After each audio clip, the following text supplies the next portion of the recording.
excuser la vice-présidente chargée de la culture d'Amiens Métropole, Madame Nathalie Levesque, qui n'a pas pu venir, qui n'a pas pu se joindre à nous pour cette soirée. Donc voilà, c'est fait. Je souhaitais souligner, je sais que qu'il n'est pas ici dans le cadre de son mandat, mais et remercier la présence de Jean-Jacques Stotter, parce qu'il n'y a pas beaucoup d'élus du peuple qui s'intéressent aux cultures du peuple, donc autant le souligner, je le fais à titre personnel.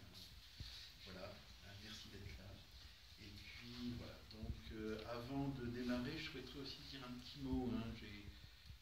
J'essaie toujours d'avoir une réflexion. Moi, quand j'ai toujours été, en 2011, j'ai pris la responsabilité de cette maison, et que Olivier est venu me voir, il m'a dit: est-ce qu'on continue la remise des prix, puisque ça faisait déjà quelques années que ça se faisait. J'ai dit oui, parce que pour moi, ma relation au Picard, même si je l'ai dit, je crois que je l'ai écrit, que le Picard n'est pas ma langue maternelle, puisque pour prendre l'ascenseur social, ma mère avait pensé qu'il valait mieux apprendre le français. Donc le Picard, j'ai appris plus tard. Le Picard, c'est en moi quelque chose comme voilà, c'est quelque chose qui est à l'intérieur de moi, qui maintenant est attaché à moi, et je pense que c'est aussi pour ça que j'accueille le prix le prix de littérature en Picard à la Maison de Jules Verne. Voilà.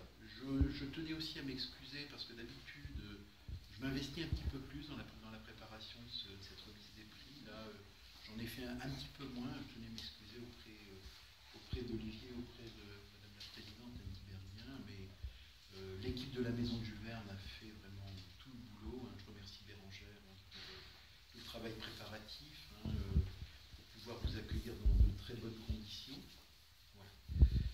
Avant de passer à la remise des prix, je voulais dire aussi que, je ne sais pas si vous avez remarqué, depuis quelque temps, sur toutes les questions un petit peu d'identité, d'origine, de racine, et toutes ces questions qui jusque-là étaient vécues plus ou moins bien, il y a un certain nombre d'apprentis sorciers qui s'en sont emparés.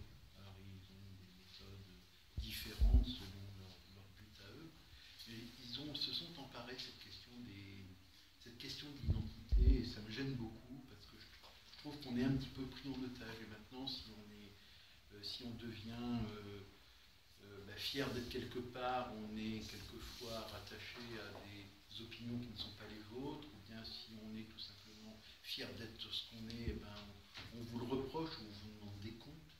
Et moi, ça me gêne beaucoup. Je trouve qu'actuellement, il y a quelque chose qui me semble dangereux, et ça vient d'un petit peu partout, et c'est en train de nous, disons le mot, moi je trouve que c'est en train de nous pourrir la vie. Et c'est tellement fort d'être né quelque part, comme dit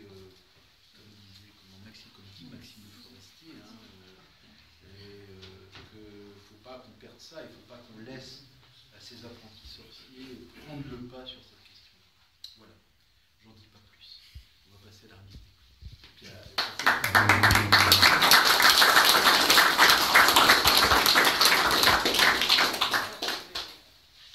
Monsieur le conseiller départemental, cher Jean-Jacques, un grand merci à toi pour ta présence. Comme chaque année, cela témoigne de ton amour pour la langue et la culture picarde. Monsieur le directeur de la Maison de Jules Verne, mesdames et messieurs les membres du jury présents ce soir, mesdames et messieurs les membres du conseil d'administration de l'Agence pour le Picard, messieurs les auteurs, mes bons amis, je suis heureuse d'être parmi vous dans cette superbe maison d'écrivains pour un des moments forts de la vie littéraire picarde de l'année. Je remercie bien sûr M. Bernard Sinoquet et Amiens Métropole de nous accueillir encore une fois cette année dans ce lieu si prestigieux. Sans vouloir faire preuve d'esprit d'ancien combattant, je souhaite quand même rappeler que le prix de littérature en Picard, continuation du concours de la Nouvelle Goncourt en Picard du Saint-Quentin, est quand même dans sa 23e année. 23 ans que chaque année, des dizaines d'auteurs participent et nous font parvenir des textes des 4 coins de la grande Picardie linguistique. Cette année est un peu spéciale. L'année prochaine, vous le savez, nous serons certainement toujours ici, ensemble, à célébrer la littérature et la langue picarde, mais nous ne serons peut-être plus en Picardie. C'est un changement d'importance. Pourtant, pour nous, il ne signifiera rien d'autre qu'un changement administratif. En effet, le prix de littérature en picard, depuis ses origines, a toujours été ouvert à toutes les expressions du picard. Nous sommes fiers de notre langue qui connaît tant de déclinaisons, tant de sonorités et d'accents différents. Ces différences n'ont jamais creusé le moindre fossé entre nous. Au contraire, elles nous ont toujours réunis, car nous avons toujours voulu voir ce qui nous rassemblait, plutôt que ce qui nous séparait. Les écrivains ne se tournent pas le dos. Ils se prêtent leurs mots, se les échangent, les transforment, les adaptent, sans se soucier de savoir si ce sont mes mots du Nord, du Sud, de l'Est ou de l'Ouest. Ils utilisent les mots dont ils ont besoin pour écrire et pour faire vivre leur langue picard, celle qui est la nôtre. L'année prochaine, le concours sera toujours, comme il a toujours été, ouvert à toutes les variétés du picard et tous les auteurs qui écrivent en picard, d'où qu'ils soient, de quelque pays qu'ils soient, quel que soit le picard qu'ils souhaitent utiliser. Cette année, on peut dire que les événements ont précédé l'histoire. Le vainqueur, vous avez pu l'écouter, est M. Régis Lucieux, originaire de Béthune, dans le Pas-de-Calais, donc un homme du Nord, Pas-de-Calais, mais qui vit en Picardie. Son picard est un picard qu'on peut définir comme composite. Il s'agit d'une langue littéraire, d'une langue créée pour les besoins de l'auteur et de sa création. Cette langue lui sert à exprimer ce que lui, en tant qu'individu, a besoin de nous dire.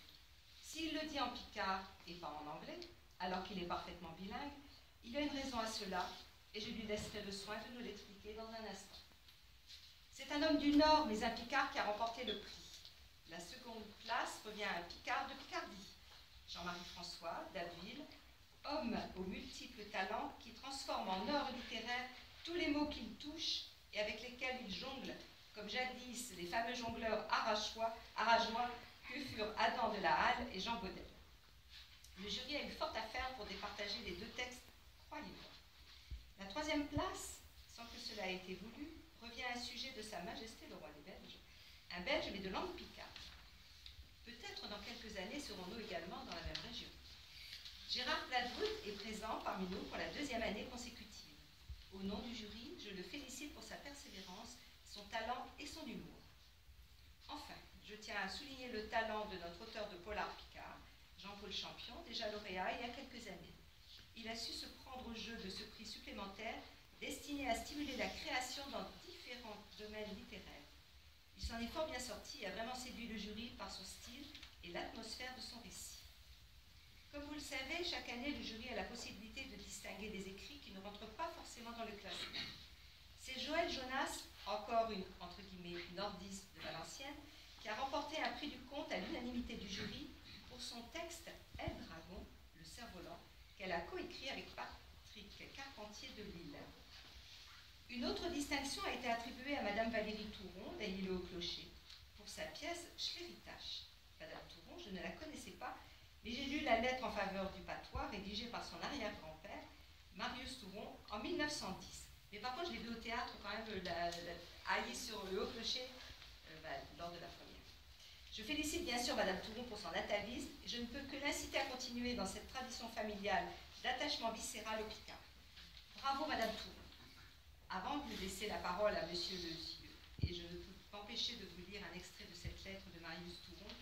Moi, je suis petite, là, je suis très humble, parce que, bon, d'abord, j'ai un cœur qui bat au bras à 200 à l'heure, tellement j'ai nos patois, c'est le canchon qui nous a bercés dans le pain.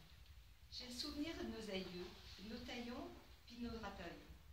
Chez les histoires et de nos grands-mères, chez nos maisons couvertes en feuilles, nos arbres, nos cortilles, le passé, le présent, puis l'avenir. Et je vous remercie.